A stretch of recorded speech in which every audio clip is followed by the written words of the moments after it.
espaces de jugement, justement, où on va juger des personnes, des situations, critiquer, juger, etc. Bah, bien sûr, on a le droit, on a notre avis, ça n'engage que nous. Et en tout cas, c'est bien sûr, c'est un jugement qui va concerner un miroir de nous-mêmes, hein. C'est un jugement qu'on peut porter en soi. Et pourquoi ce jugement-là? En fait, de qui il parle? Est-ce qu'il parle de l'autre ou est-ce qu'il parle de nous? Qu'est-ce que ça vient titiller chez nous? Et moi, je me suis rendu compte ces dernières années que j'avais beaucoup de jugements qui étaient inconscients, qui faisaient partie de schémas, euh, évidemment, et qui touchaient beaucoup, en fait, à des jugements qui étaient reliés à des jugements d'empathie, en fait, chez les autres.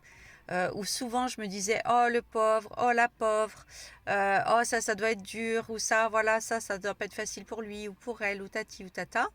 Bien sûr, ça activait toujours le côté sauveur chez moi et le côté empathique, parce que c'est vrai que le 9, nous, on se met toujours à la place de l'autre, souvent trop, et on veut souvent trop sauver.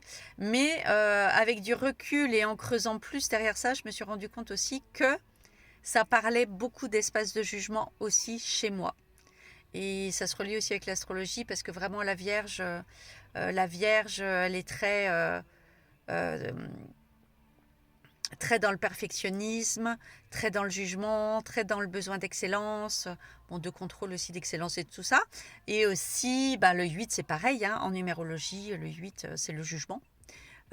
C'est la fameuse balance, la justice. Voilà, et en fait, ça, c'était pas forcément quelque chose qui était vu, c'était caché derrière du 9, de l'empathie, de la compréhension de l'autre, tout ça. Mais qu'est-ce que ça m'a montré aussi derrière?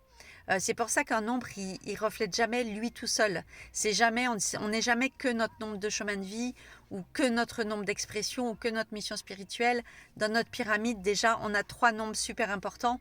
Et en fait, les nombres, ils interagissent les uns avec les autres. Et c'est là où c'est important et où c'est bien de le voir et de comprendre l'interaction de l'un sur l'autre, en fait. Parce que derrière mon 9, de ce côté à compatir, à comprendre, etc. Souvent, si je vois des personnes handicapées aussi, je vais me dire, waouh, les pauvres, c'est pas facile. Ou des personnes qui vivent des situations difficiles. Euh, Bien sûr qu'il y a vraiment cette empathie authentique, ça c'est vrai, parce que vraiment je suis neuf, je suis 100% neuf. Mais par contre, ce que j'ai vu depuis, c'est qu'il y a aussi des jugements envers moi-même.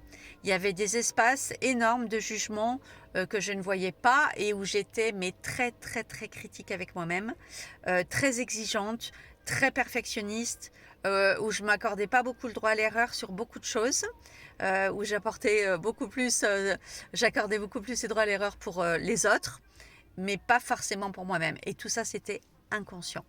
Voilà. Donc en fait, il y a ce qu'on voit au début, ce qu'on déniche comme ça, là, voilà. Et après, il y a vraiment ce qu'on va travailler, dénicher, de cacher justement à l'intérieur. Et là, nos années personnelles, ça compte aussi, parce que c'est vrai que je suis en année personnelle 16-7. Et selon l'année personnelle dans laquelle vous êtes, eh bien, vous n'allez pas travailler la même chose. Et en 16-7, on parle de quoi? On parle des vérités. On parle de voir tout ce qui est caché. On parle du féminin bafoué. On parle de sa place de femme, mais on parle aussi de aller reconnaître ses propres vérités et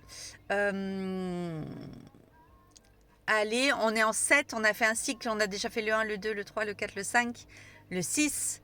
Et là, on arrive déjà, on est presque vers la fin du cycle. Et ça veut dire qu'on a conscientisé déjà tout plein de choses. Dans les premières années, hein, le 5, c'est à peu près la moitié. Et là, on passe sur une autre dimension plus spirituelle, où on va plus aller travailler, justement, on va retourner travailler un petit peu comme le premier cycle, hein, l'ego, etc., la relation, les blessures, l'autre, etc., l'enfant intérieur.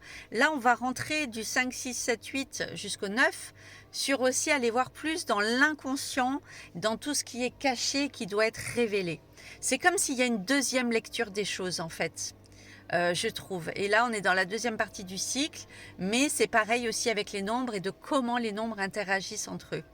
Voilà. Si tu as envie de savoir en quelle année personnelle tu es, que ça t'intéresse pour savoir un petit peu c'est quoi la thématique de ton année. Tu peux me noter en dessous ton jour et ton mois de naissance et je te dirai.